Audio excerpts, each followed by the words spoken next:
Good evening. Warm welcome to all the wonderful panelists on today's discussion, which is about the future or the next generation of leadership in banking and financial services. Our intention today is to discuss what's the major changes which is happening, and these are rapidly accelerating changes in terms of the banking system, the financial system overall, non-banking markets, and how talent has to evolve for the institutions participating in these businesses to successfully compete and also to protect their interests. I'm very privileged today to have such a wonderful panel, very experienced and very well regarded leaders in the banking and financial space, and of course Professor Momen, who's an eminent academician and what we would call of the practical nature, because the graduates coming out of IBA, which is the business school, where he is, are quite simply regarded as an engine of high quality talent who are becoming leaders and have become senior leaders in the country as we go along. Just to share the format of the discussion, firstly I'll go around our four panelists and request each of you to speak about 5 to 7 minutes about a question I will pose to you and any other thoughts that you may have which is linked to this subject, because we're really trying to have a free format discussion. Once all the four of you have spoken with your initial remarks, then we'll get together, and I would have made some notes, and you could have heard some remarks from your other co-panelists, and little follow-up questions and go a little deeper into some of the points you made in your opening remarks. And finally, we'll try to just summarize what are the main key takeaways that we have from a discussion with this group. So to begin with, I'd like to call on my dear friend Shirin Bhai, the Managing Director and CEO of Dutch Bangla Bank. And Shirin Bhai, you are well known in the banking industry to be a practitioner very focused on digital banking and digital payments initiatives. In fact, the fact that Dutch Bangla has been a leader in many ways in that subject is very well known. And I also personally know that you take a very hands-on and detailed interest in matters concerning technological platforms, the platforms which are interacting with the clients. So you're very much into the heart and soul of the digital initiatives. So I'd like to ask you a couple of questions, and as you frame your own remarks, if you could include some thoughts.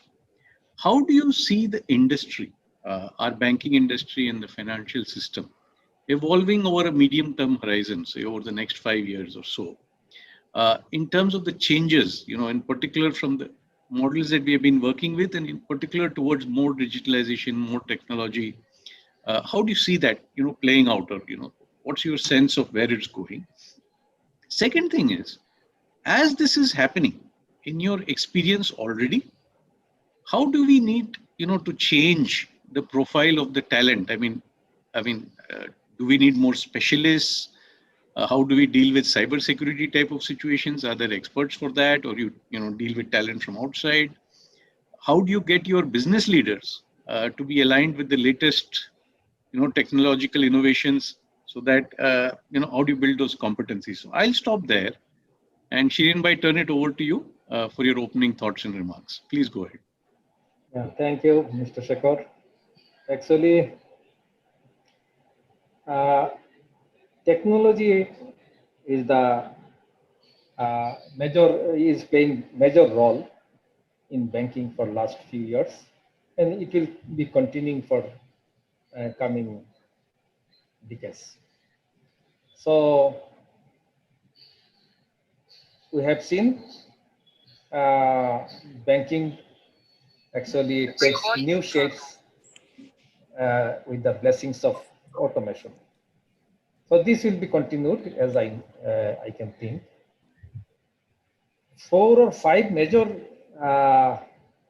area which will be evolved further in next coming few years is financial inclusion. Financial inclusion is a major subject. major area of concern for the government as well as for the public.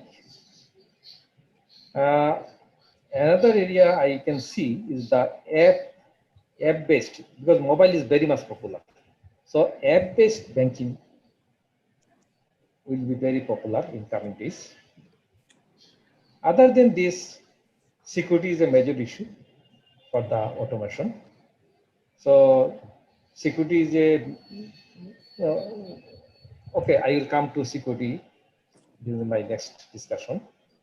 And finally, there will be some machines, actually, like payment systems. Digitization of payment systems is very important. People's, as we know, people don't keep their money with their relatives, even close relatives. But they go to bank, they keep money with an officer who is not known to him, and he is happy. I have kept my money in the bank, and I am actually, he is very much sure that once he come back for money, he will get this money back. So this is trust. This trust is very important. And as a banker of today, we and the new bankers will be coming in the banking arena. They must keep the trust. So our next generation banker should be trustworthy. So hiring must emphasis on this point as well. Education, in terms of education, I don't think that a banker should be a commerce graduate or economic graduate. We have recruited MTO from various disciplines over last 20 years, as I know. I was involved for last 20 years in this recruitment process and found that in every discipline, some are very good, some are not good. So in every discipline. So if someone is really good, whatever his background may be, he is good in banking. Another thing that we have to consider that in a bank, there should be an exchange of manpower. At least 10% of the manpower should be exchanged every year. That is 10% of the officials should go to other bank and new 10% officers should come into the bank. Otherwise, like a stagnant water, this will not be a good.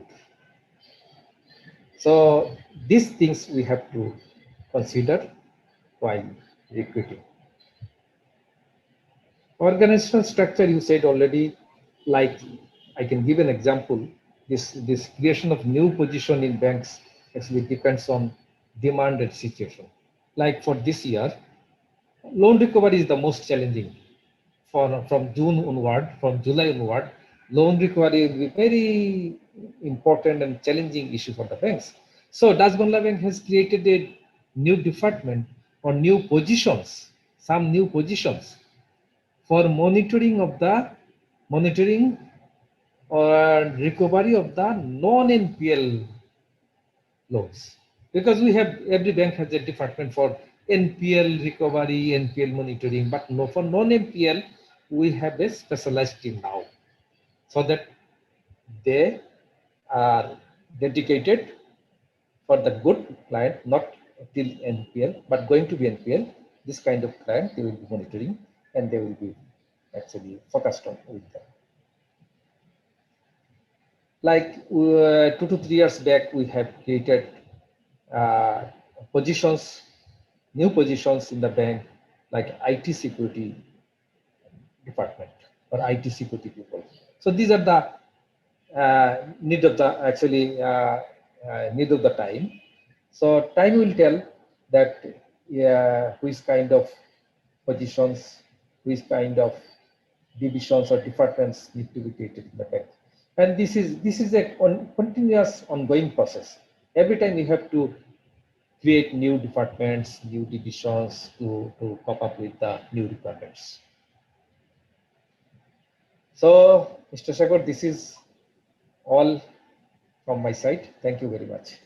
Thank you so much. I think Shirin bhai, I think you painted an an excellent, clear picture of what is going to happen moving forward, and some of that is already happening now. But we see, the payment systems, the app-based, the cybersecurity, basically interacting with clients where they want to be, whether it's on the phone, whether it's somewhere else. They don't necessarily want to come, to a branch to do the things, but they want it from a convenience perspective. And your thoughts on people structure, very thoughtful. I think when we do the little group discussion, we'll come back to that. Taking from that, I'd like to go to my friend Adil. Adil, you've been a very experienced banking professional across multiple banks with different perspectives. We have heard Shirin Bhai in terms of how the market is evolving, and I'd like your take on a slightly different aspect of this. We have to be competitive in what's going on here. Now, competition now seems to require, and I'm just suggesting some, but I want to see it from your perspective, that apart from that connectivity with the clients and what's associated with it that Shirin Bhai said, it appears nowadays that the apps need to integrate with, say, an e-commerce platform, so that there's a seamless opportunity from your bank to be able to purchase something on your card with a deal from the other person, just as an example. There also seems to be a requirement to be able to look at the data which is coming from the behavior of the client with you. And people talk about basic data science, and you talk about machine learning, you talk about artificial intelligence, try and focus the marketing so that it's appealing to what a client wants. And the better we are at that, the more efficient it is for both sides, more the clients want to take it up. If you can talk about this aspect, about what it's going to take to be competitive in this world, right? And across different spectrums of banking. And then comes also that next level question in terms of how do you develop a team which is able to do these things, stitch up partnerships. I mean, be able to, work from an, artificial intelligence or decision management perspective. So over to you, my friend. Good evening, Shekhar. Thank you so much. I think you mentioned competitive, and taking the cue from Shirin Bhai in terms of how the digital space will be evolving and the banking space will be evolving over the next 5 years. I think what I'd like to say, instead of competitive, I think over the last few years, 5 to 7 years, we've seen a lot of disruption as a consequence of AI and technology. And these disruptions have been very beneficial for the consumer, the user. I think what we need to figure out that through these disruptions that has taken place in the industry in various sectors, how is a company or a finance institution make money? How are they profitable? And I think this is something many of us have seen, and I would not go into specific names, but many companies who are providing these services, are they profitable? Those who did provide, are they still in existence? And what is the core business model? So before I go into competitive, I would want to talk about profit and the business model. So I think in terms of technology, it's a great innovator, great disruptor. And what we need is a teamwork as businessmen, not as bankers, as entrepreneurs in banking, to figure out how to use that technology, how to use that development in developing a new business model, and how to be in the business of banking. And I keep on saying business of banking as opposed to a banker, because banker brings in a very traditional image of what it ought to be. And I think we're in a cusp where that we're moving from, at least in the time horizon that you've given, we're going to be in a cusp. This 5 years is going to be a cusp. So we need to be both physically and digitally present in the marketing, in the customer engagement, in acquiring information. And over here, I think it's very important to understand that no one gets up in the morning anymore to say, I'm going to do banking. No one gets up in the morning and say, oh, I'm very excited, I want to go to a bank. people are basically doing commerce transactions. So from an individual point of view, they might want to go shopping. From a lifestyle major investment point of view, they may want to buy a car, they may want to buy a house. From a business point of view, someone may want to open an LC or transfer some funds. Now, banks need to occupy that space in a more open architecture between the provider of the service and the user of the service. And that is an open architecture, because if you say that someone is going to come to a branch and do the banking, no more is someone going to come to the bank's website to do the banking necessarily. So that's what I mean by an open architecture. So if you take the physical world, as banks created ATMs to move outside their branch network and provide that service through the physical ATM, similarly, banks would now need to move from their own website to other websites and have that open architecture and capture that transaction. So not necessarily your customer will be doing a transaction in your app, in your website. It may be in a different thing. So to take an example, someone may choose to do a bill payment from Shirin Bhai's ATM.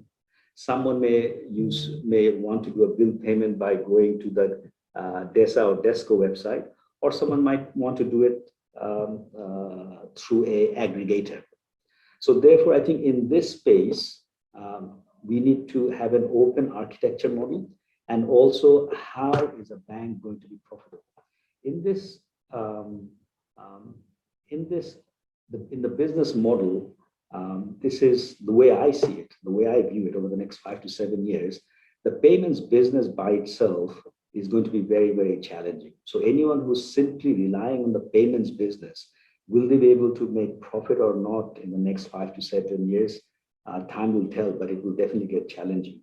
So therefore, the more you do the same thing over and over again, without any new product line, without any new service line, that margin is going to get compressed. So I do see banking moving into the payments business in terms of digital payment, and similarly those who are into the payments business coming more into the banking business. So there's going to be a not so defined border, and over the next 5 years it will merge. So now, how do I do the business model? Business modeling, if you know, we always in marketing traditionally have, in any business, in any kind of industry, we go and gather data on supply, demand, the capacity to produce, how much they will pay and how they do it. And that's the traditional way of gathering that information. But that now information would be gathered and is being gathered by simply following a certain market segment, which is within your transaction profile or within your customer base or outside your customer base. And this is where the analytics becomes one of the most important things in banking. So who is my customer? How tall is he? What color eyes does he have? How much does he earn? Where does he spend? And if you take a product life cycle or a business life cycle, similarly, us humans have a life cycle, and in that life cycle, how they behave, where do they spend money, what is their lifestyle, that entire analytics, that digital footprint is all over the place. And that analytics needs to be taken from, like Shirin Bhai was saying, we set up different departments. Time has come for banks to have that analytics department, who would be giving you that information to say how you do the marketing and what sort of products that you want to park in there. So then I move on to your part B of the question, that is the team. When I look at banking, Shekhar, all I can say is that there's basically 2 resources going forward: technology and people. And apart from these 2 resources, there's something that come up, but in my mind, I only see these 2 things. So I know, 20 years back, 20 years, 25 years back, even 30 years back, many of the banks, had a separate IT department, and we still have IT department. Going forward, it is not going to be IT in isolation. everything will be technology driven. So I think the kind of leaders, the kind of business people, the kind of risk people that we're looking at in future, they will not necessarily say that I can do the modeling of technology, but they will need to know how to use technology for their work. So it is a hand in glove. So no one is asking anyone to build a computer or an app. That's the hard work. Not hard work, not the software work, but every business person, every risk person, every compliance person, every operations person will be fully integrated with technology, and they must be able to understand that how to use that technology. So if you're hiring a marketing graduate, and he's talking about the textbook and what was taught, and if he's not being able to talk about how that marketing information will be obtained through data analytics and how that will be obtained, then we're not getting the right kind of leadership. So in future, I don't see individual progressing. I don't see individuals leading banks, or I don't see a pyramid structure leading banks or any institution for that matter. I see a team of people moving forward and one complementing the other. With this, I do want to bring in another point, and I'll comment a bit and maybe you can park it to pick it up later. I want to talk about risk management and also the 2008 global financial crisis. And if you recall, Shekhar, and many of you would recall, that the global financial crisis effectively happened because we gave all our risk management into a bunch of modeling. And the modeling was just churning out a certain rating, and we said, oh, everything is fine. So we forgot the aspect of general banking, the aspect of general risk management. So there is a risk of specialization, and I notice it now as I speak, and I struggle. I struggle in the industry when I see a compliance person or an audit person or a risk person who have never done banking. And we haven't trained them as generalist bankers. So I think while there is room for specialization, and we will need specialization, absolutely, but from mid to top level, we do need generalist banking who should not forget what is the business model, what is the, how do you analyze risk, and people who can join the dots. Otherwise, it's just simply silos in certain divisions who are perfectly doing their work, but no one is joining the dot to say, this is what's missing, this is what's falling in the crack, or these are the risks. And I say this from, by making a reference point to the GFC in 2008. So to summarize your answer, I think competitiveness is same as what we used to do. So business modeling hasn't changed. Profit making hasn't changed. We will always have to ask the question, who do we sell to? How are we selling? Do we have the sufficient cost base? Are we charging enough? And are we making the money or not? And this is the space that is disrupted by technology. And within this time frame, unless we adjust, I think over the next 5 to 7 years, we will see organizations gradually erode their profit margin. Thank you very much, Adil. Very thoughtful, very, very thoughtful comments. And, I've made quite a few notes from the point of view of coming back for a little group discussion at the end. And thank you for that. Now, I'd like to move to my friend Arif Bhai. Arif, you have been a practitioner across, so many aspects, be it as a regulator in the capital markets, be it as the CEO of IDLC, and now you're hands-on entrepreneurial from the point of view of asset management. How do you see this broader financial ecosystem evolving, particularly in Bangladesh, as some of the aspects of the markets, I think, are going to catch up sooner than later in terms of the evolution. And when you look back, at your various roles, what are the interventions you think helped from the point of view of aligning to these winds of changes in the markets, What do you think needs to be done from the point of view of such alignment, and in particular senior managers in all these institutions? What do they need to be like, and what does the entry level talent also need to be like? I think we alluded on that. Arif, over to you. So you asked me, if I asked me possibly two part. One is that how this technology is taking place in the overall in various aspects of the business where we are engaged, and another is that how the entry level people and the managerial people mindset should be in relation to that. Am I correct? That's correct. That's correct. Yeah, that's good. Yeah. So what I understand, Shekhar and all of the participants, is that the way we have been doing business in the last 30-40 years, this would be dramatically changed. I recall when I started my banking career with Arab Bangladesh Bank, 95% of our banking industry were with the Sonali Bank, Agrani Bank, Janata Bank, Rupali Bank. They were the large state-owned banks. And I used to go to that bank and I used to present a check, and they used to give me a token, and I had to wait for 30 minutes, sometimes 1 hour, to get a check encashed. And when the private sector banks came in, they were kind of skeptical. They said that who will put money to them because they will not get their money safe.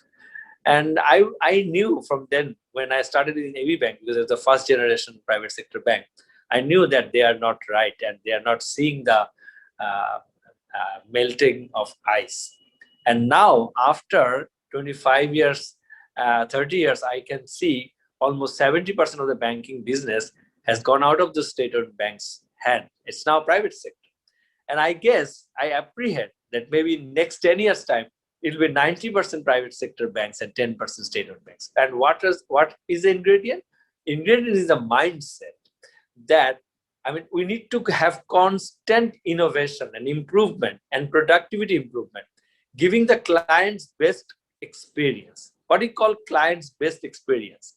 And if we do not understand the client's psychological part nowadays, we cannot be in the business. Why I say? Because nowadays, earlier clients were forced to wait for 1 hour, 2 hours to get a service.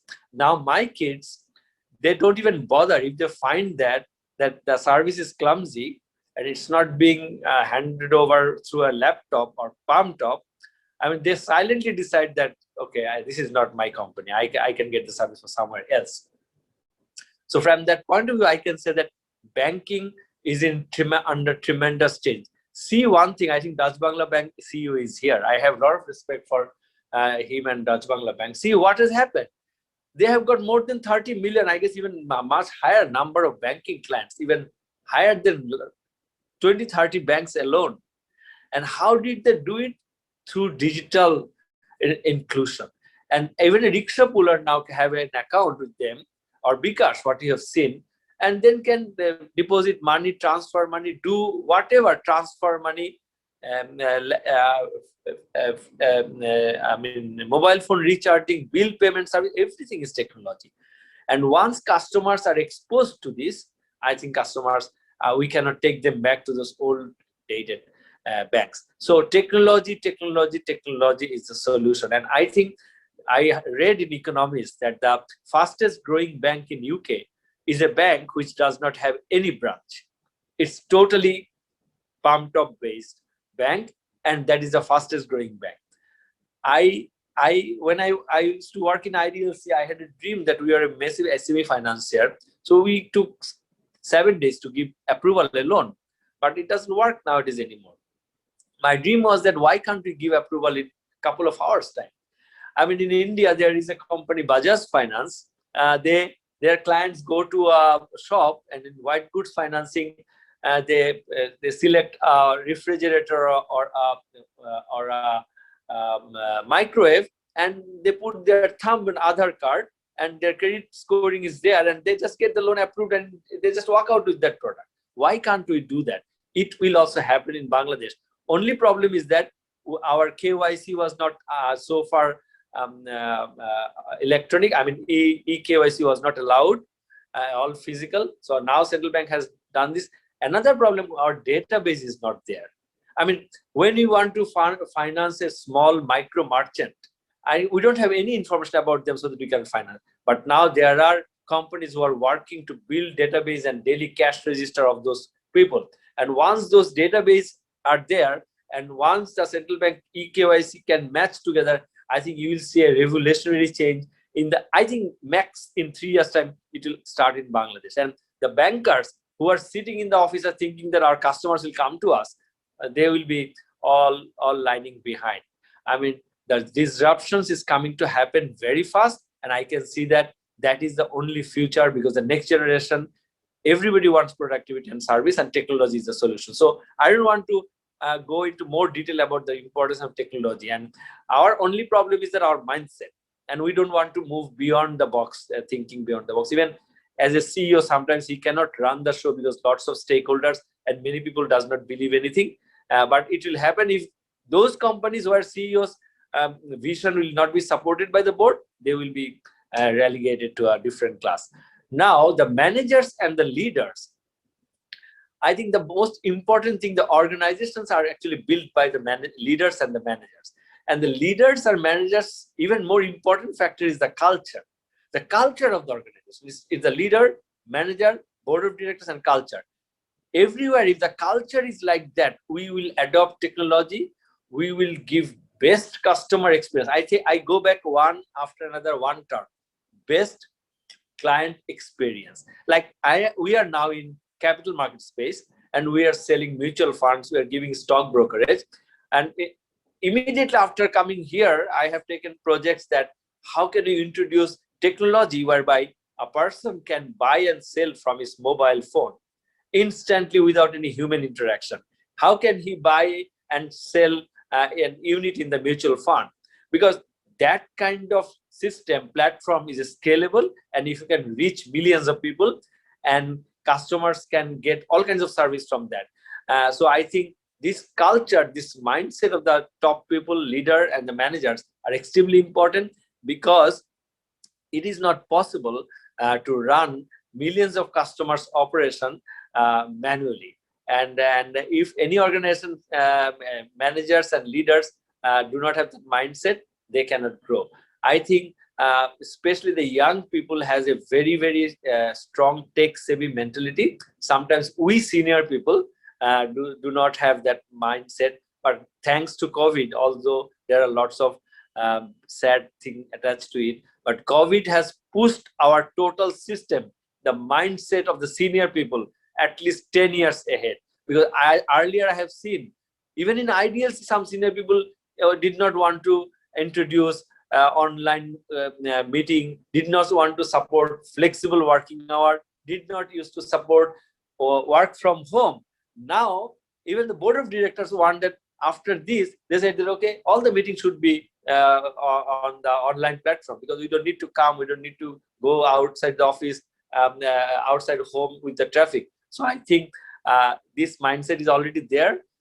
This is our time to capture this moment and go all out in introducing technology and changing our mindset. I hope that I answered in relevant way, Shekhar. Thanks a lot, Arif. I think it's very, very clear and helpful, and we'll come back to a few points, like I said earlier, in a group discussion. I think that's a very nice segue after the three of you have spoken, at such length, such clarity, and, such insights. To go to Professor Momen, who's an institution in himself and part of a great institution. And in fact, I believe one, if not more, of your students is sitting on this panel, sir. So, Professor Momen, if I was to turn to you, you've heard three views from within, the industry. And now, if you were to think of the talent that is being created, at an institution like yours, what needs to be, you feel now, the change or disruption in terms of the way that talent is taught, is groomed, is prepared for being launched, into this industry or, even similar contexts? I think that's, one important part of the question. And another thing that just struck me as we spoke, and this is an interesting idea, and it may be Let's see how you react to it. It struck me, apart from the new talent, it almost looks that it might be wonderful if the IBA had now a program called Disruption, Innovation, Technology, Culture. So people who graduated up to 10 years ago, 10 to 20 years ago, more than 20 years back, and you have cohorts of those types and actually runs like management development programs to bring everybody up to speed, and that too in a more collegial way rather than a one-off way. I mean, does there seem to be a need for a catch-up so that all the senior managers are in a sense not talking a different language while trying to build culture? So over to you, sir. Well, thank you very much, Shekhar. Thank you for giving me this opportunity. You rightly say that IBA has been a provider of wonderful talents like Arif Khan and the CEOs of various banks, and unfortunately we couldn't have Adil there, and many others in the local and multinational banks and financial services in Bangladesh, and also in other sectors as well, the FMCG, telecom industry, etc. Fortunately enough, IBA has currently, over the years, last 50 plus years, have created those talents. And like you say, we are in a challenging time, and this is so disruptive, that the previous industrial revolution 1, 2, and 3 probably were giving us the space to create something, and this is at a, I would say, monstrous speed, and that's happening. The fourth industrial revolution, giving us very less time to adapt to the disruptions, and the disruptions are happening very fast. And in any corner of the world, that any disruption happens, that also affects us immediately. So banking industry was no different from that as well. And we have seen in this country, some fabulous innovations that were, I would say, world class, and leaders in the world, for example, eCash, and also in all of these MFS things. And the digitization of Bangladesh has also been it has been a remarkable success, and it has also happened in a remarkable pace. And as Arif was mentioning, that the recent COVID crisis has actually, brought the younger as well as the older generations to a common ground that there's no way but to adapt and accept and utilize and and maximize the benefit out of all of these digital innovations and disruptions. So to answer your first question, what we do at IBA, we like many other business schools, we try to upgrade our curriculum, on a regular basis. The very latest one was done around 2 years back. We went to a retreat for 4 or 5 days, to gather and stress. And we went through all our, syllabus that we teach in various courses, and thought what could be the topic of the future. So we talked about data science, we talked about also artificial intelligence, we talked about cyber security, we talked about the government regulations, because we teach business laws, so there will be a lot of changes in financial laws, and there will be a lot of, I would say, we talked about cyber crimes, so there will be a lot of regulation based on that. So we need specialists in all of those areas, and our faculties are constantly going abroad to study higher studies, and they also pick and choose some narrow area of studying, and they come back and they enrich our resource base. And also we continuously interact with the industry and get people from the industry who are using the technologies and who are absolutely up to date with what is being practiced over here. And the young minds that we teach, I would say their capabilities are way beyond our imagination at times, because of lately, we have our boys and girls are participating in local and international business case competition, international blockchain competition, and they are coming up with ideas, and they're coming out successful with various projects, and surprising us with the awards that they win with competing with world-class universities of the West. And also their ideas and the innovations that they come up with in the projects are also phenomenal.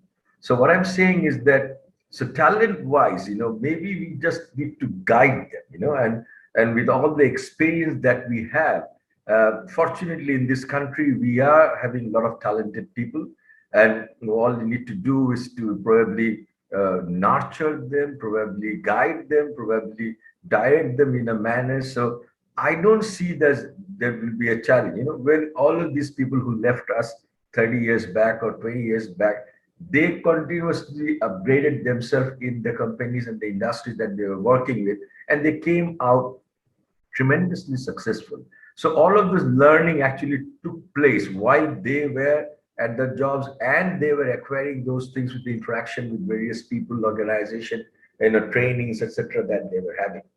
So to answer your, all that I was hearing from all of these people, I do agree with Adil, also with Arif Khan and Shirin, Mr. Shirin, that there will be significant transformation in the banking industry. And it will be altogether different. The disruption is, maybe you will see tons of real estate getting free because you don't need those branches anymore. The service, your Adil's business model will be such that you are making money sitting in the head office. You don't need that much of head office also. So there will be a lot of physical space being increased. There will be a lot of employment that won't be required. At the same time, there will be a lot of new employment that will be required. So there will be a lot of data scientists. Maybe there will be a lot of behavioral scientists that will be required to understand the consumer's behavior. So maybe there will be multidisciplinary interaction that would be required to come up with the challenges of the future. And this is not so far-fetched. It's actually happening. And the newer generation will actually push us to adopt it. And there's no way of going back. We don't have the comfort anymore. And so I think these are the things that are going to happen. And there will be, so my only thing is, whenever I'm asked to talk about disruptions and fourth industrial revolution, I only want to say, since we have got a huge population and we need to keep them employed. So I always say that, you have to be innovative so that you can create something with less and less disruption because that way we also give a space for the traditional industry to come somehow survive. So that is something we also need to think of. And regarding your second part of the question, while you thought during this discussion that how about bringing the current leaders in the industry, I would say most of the top ranking leaders don't need that kind of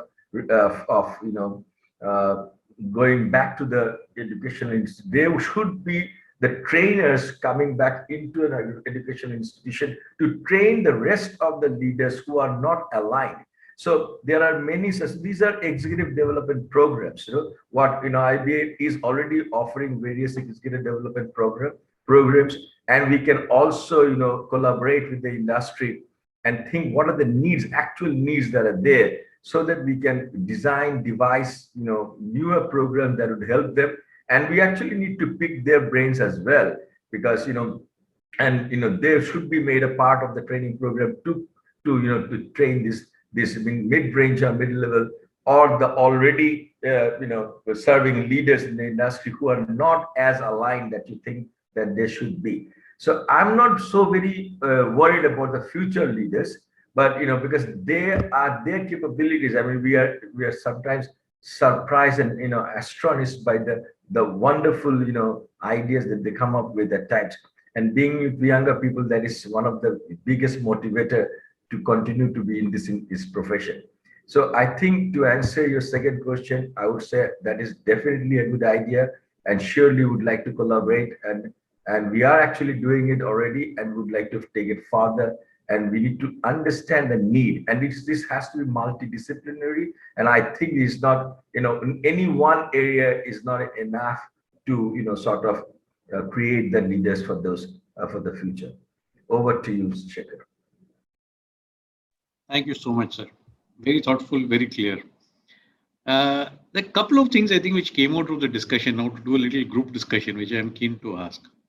One thing is clear, maybe Adil, I can start with you on this one. In terms of a business model, it's apparent that we'll need the latest technology, we'll need data scientists, we'll need people who understand the building host-to-host integrations, etc.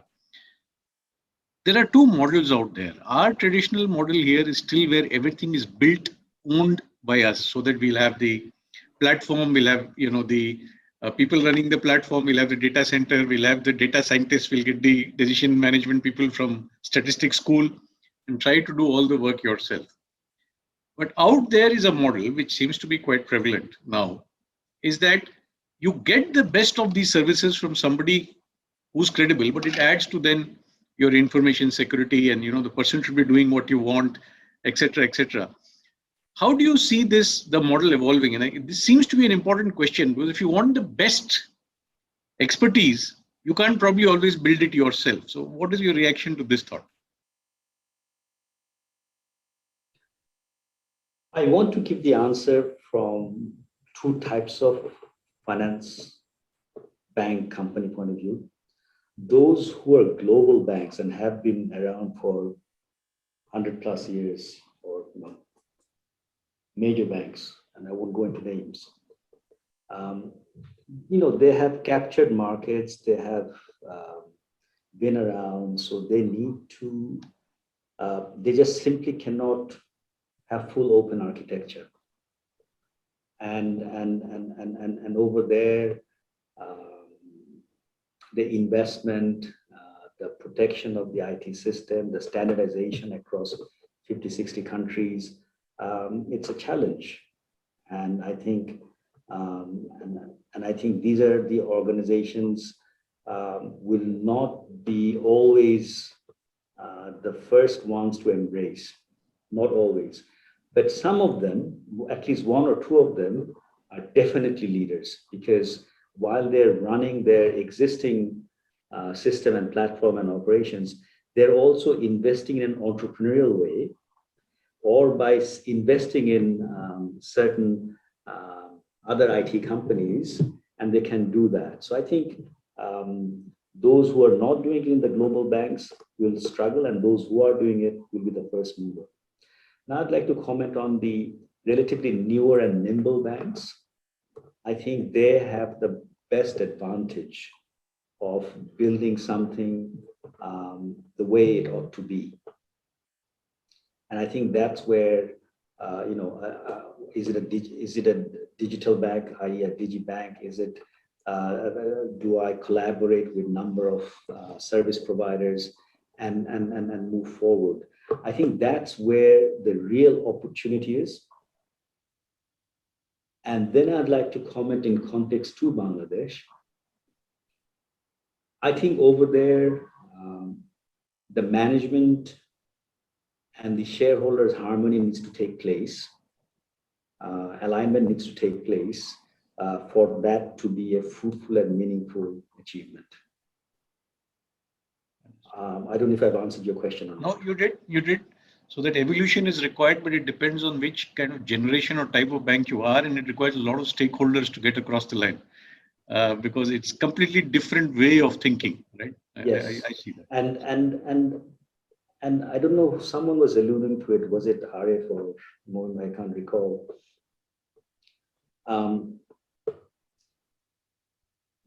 Those who are around 25 or so, or even up to 30 years old, these are the future users, and they don't necessarily always engage in face-to-face conversation. They don't always need to be educated on a topic. These are very self-independent people who go into the net and gather information and then take a decision. And I think over there, there's a lot of room for engaging them through a digibank. So, someone like me, or the generation I belong to, I often like to be briefed. I often like someone to come and tell me, can you brief me on the topic? I don't want to read it. I don't have the time or something. Come and brief me and summarize it. And I do a lot of learning through listening, and a lot of learning through reading and visualizing visually. But there's a lot of people who also learn through listening. I think this generation does a lot of reading on the net, and they educate themselves, and they're well informed. So when they're going to go and buy something, they've already done their research, and they're not going to wait for the banks to deliver that service. So I think this is where the opportunity comes, which Arif was referring to, and I want to make this point quite specifically.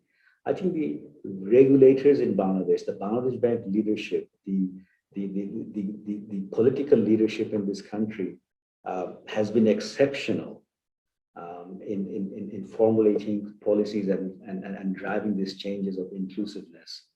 And over here, while these policies are being made, I think the business owners and practitioners need to embrace it the way that the policymakers are wanting it to go. And I think this is where we need to move away more from a physical space and into a more open architecture by collaborating. So to answer your question, I do see that a finance or a payments company, an IT or a technology company, and a license holder of a bank collaborating and starting a new financial institution.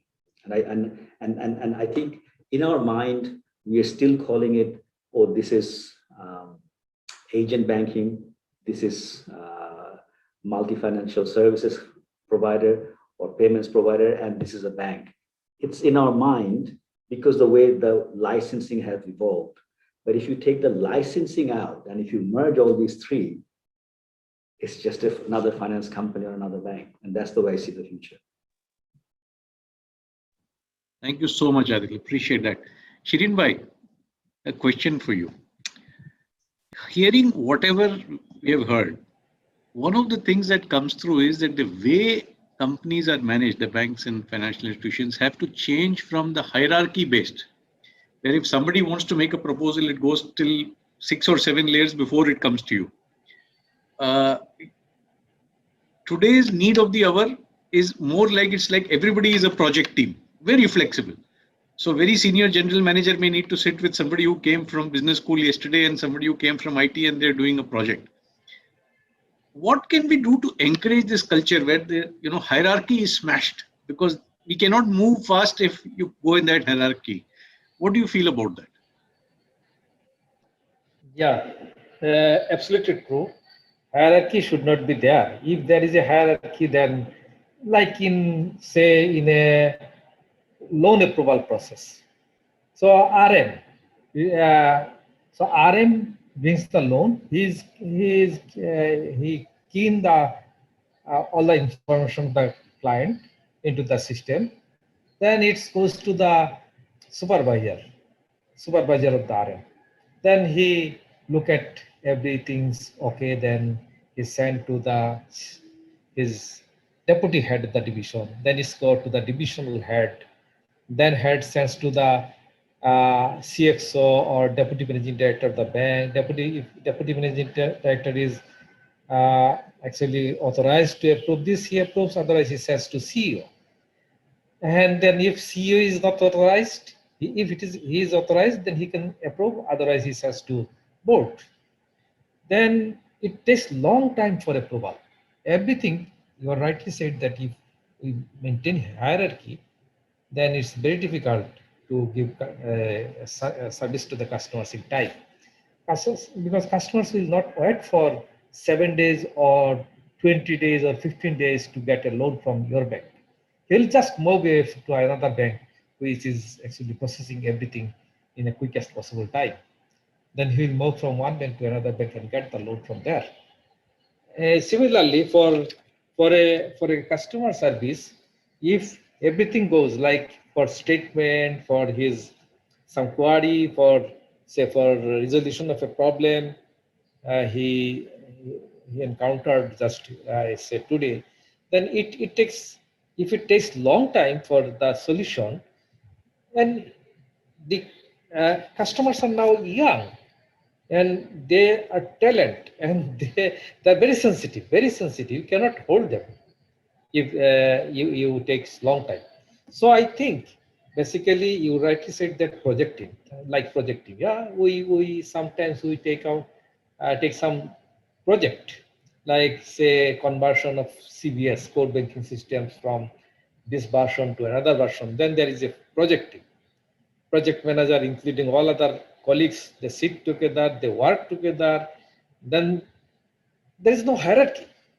They do everything as a project team in parallel and everything completed in one go.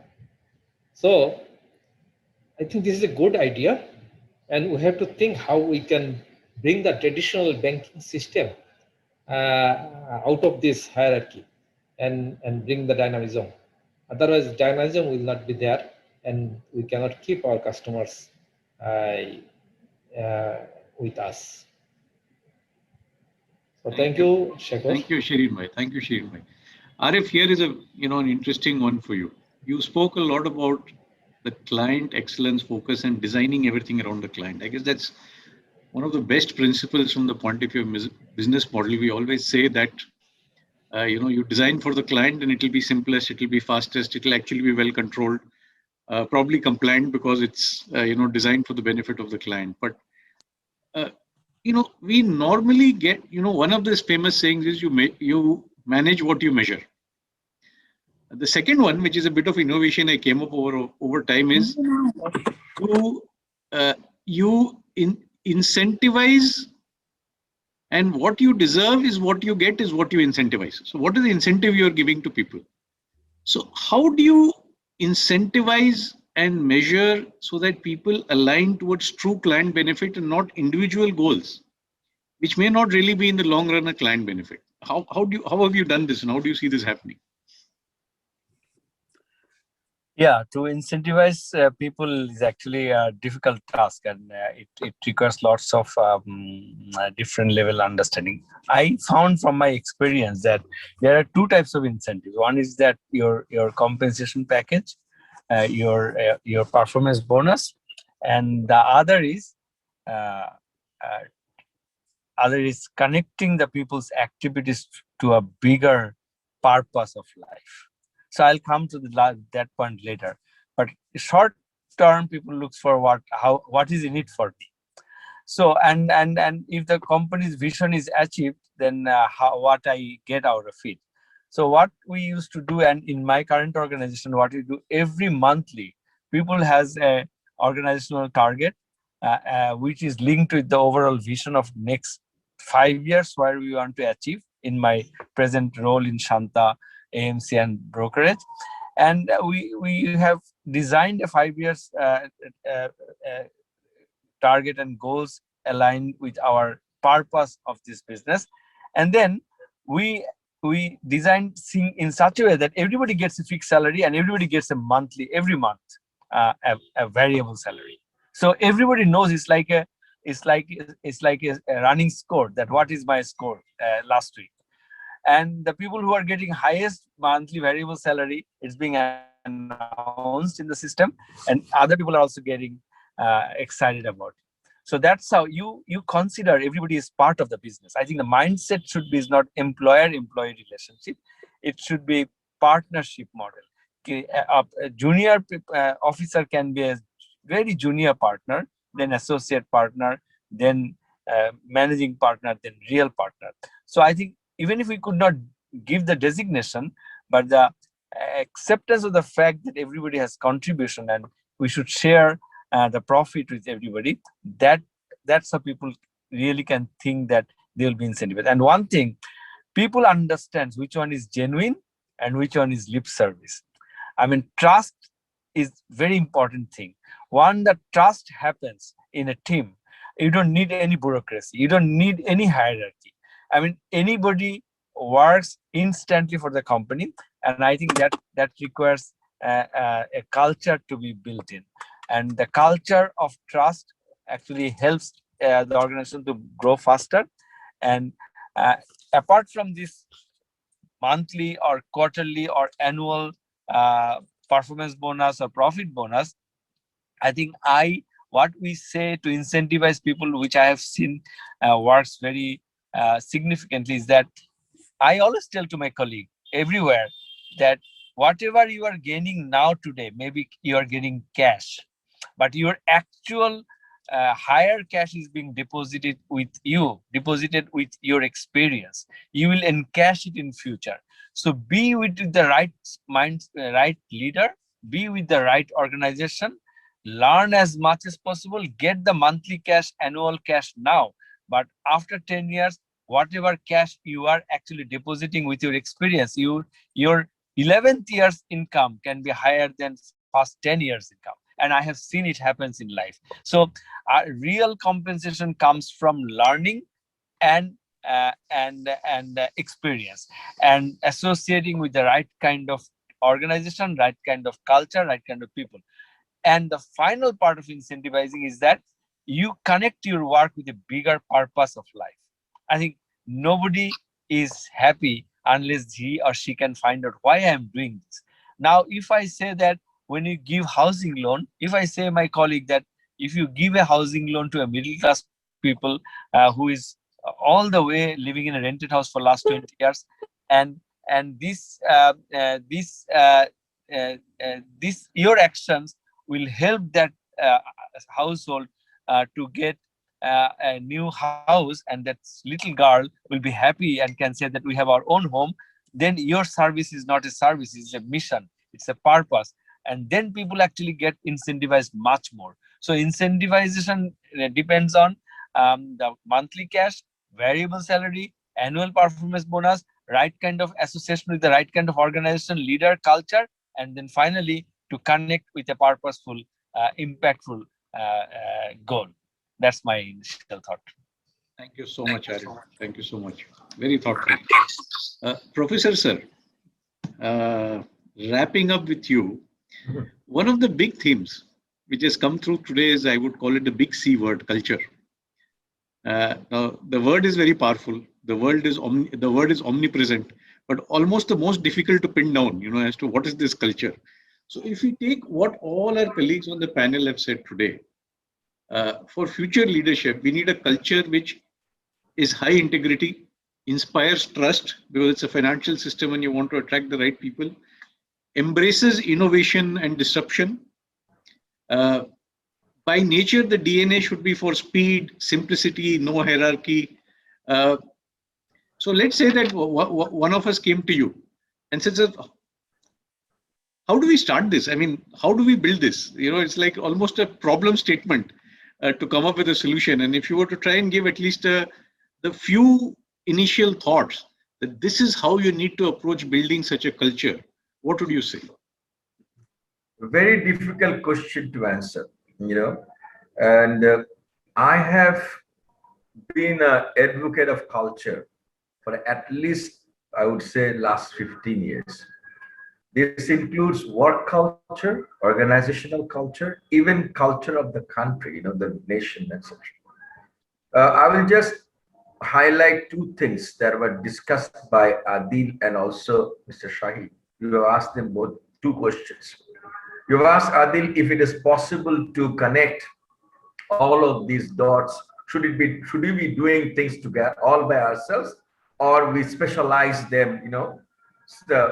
So again, in our manufacturing culture in this country, if you notice, we didn't do specialization. We did either backward linkage or forward linkage. But you go to the Southeast Asia, China, Japan, etc., you will see super specialization. We have seen in textile industry over here that we have got our own spinning mill, weaving mill, dyeing mill, garment factory, etc. We also went into other industry like logistics, banking, this and that. We wanted to create all of them ourselves. In the end, what did we do? We didn't have the natural, inherent, I would say, strength that is coming out of specialization, which we didn't have. So again, in the banking industry, there might be many core functions that could be dealt with in an individual company that could do it. So the management's culture is, the banking organization culture is, can we depend on them? Is this service dependable? Can we trust them? These are all absent. That's why we thought, okay, we have to do it ourselves. That's why we trust only ourselves and we have to do it. The other thing is, we have asked Ms. Shirin the question was that, what was it all about? Sorry. Yeah, hierarchy. A hierarchy of flat organization and hierarchy. So even 30 years back, or 35 years back in the US, if you go into a car dealership on a Sunday afternoon, which is actually banking system is entirely closed, yeah, you go there and you have $50 in your pocket. You can walk out of that car dealership driving a car because your loan was approved by a system, okay, paying with your paycheck, with your social security card, with your credit rating. All of that, they just went back in the back office. You liked a car, the car is $12,000, $15,000. And then he said, how much are you going to pay down? He said, $50, okay? And then he goes in the back office, he runs his PRW, and you see that he is a credit-worthy person, and the loan is approved. Here is the key, you can drive it home. So that was a system that allowed the whole thing to be approved. So there are preset, what should I say, parameters that the system goes through, and then system approves the loan. There's a flat organization and the corporate culture is to accept it up to that level, So that's again in the mindset. So you go into our manufacturing companies, we show them, like, these are the videos of other companies where the equipment is running without one person or two person supervising it. Over here, you see there are 20% doing the same job. Why? Because again, there's a corporate culture that is different.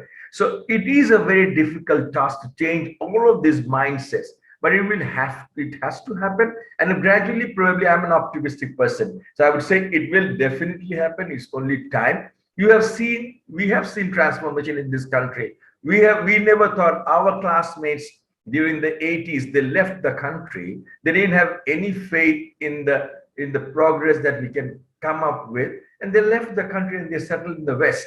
And now, after 30, 35 years, what do we see? We have progressed a lot. We have seen, we have become from a basket case to a very, prominent, promising country in this part of the region. So I think, I will be optimistic that there is a possibility of changing this culture. We have to hammer it and continuously, install, and again, it depends on the current leadership. It depends, as Arif was saying, that in his organization, he has aligned people with their own personal goals, with the corporate goal. And so that alignment needs to happen. A leader has to continuously motivate his people by action. It's not lip service. They have to see that you actually mean it. So all of those, brilliant organization that has happened, the leaders were the one that built it. They have their personal traits, their personal, character actually showed transform